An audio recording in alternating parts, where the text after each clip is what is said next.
Galing kaming trabaho at nagutom bigla si Macy Vlog. Buti na lang may nadaanan kami ditong kainan na 24 hours na nagsiserve ng sizzling liempo, sizzling sisig, burger stick, iba't ibang klaseng silog, Paris overload,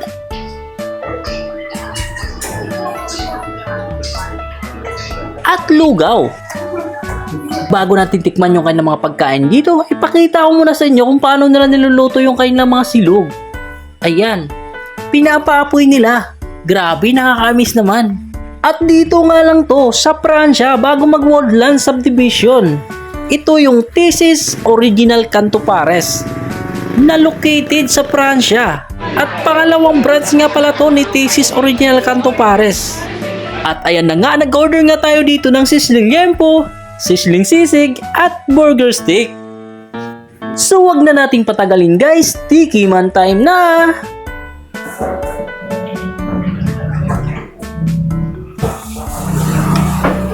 Ang sarap ng kanilang liempo guys, malambot at saktong-sakto lang yung timpla. So titikman naman natin ngayon yung kanilang sizzling sisig.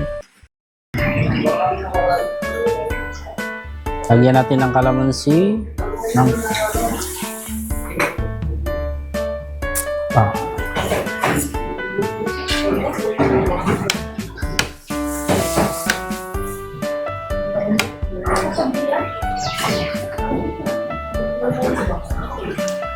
So, try naman natin yung kanilang sisig guys. First bite. Good ah.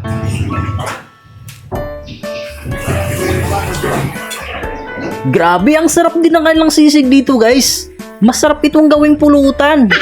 At syempre, titikman naman natin yung kanilang sizzling burger stick.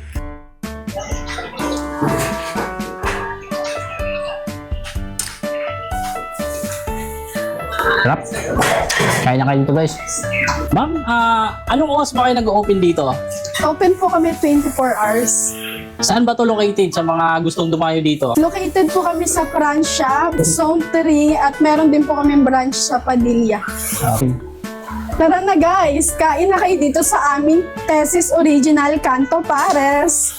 So ayun na nga guys, sa mga gustong dumayo dyan, meron sila ditong Paris Overload, Lugaw Overload, Sizzling Liempo, Sizzling Sisig, Sizzling Burger Stick, iba't ibang klaseng silog. At ito nga pala yung menu nila guys, pakipost nyo na lang.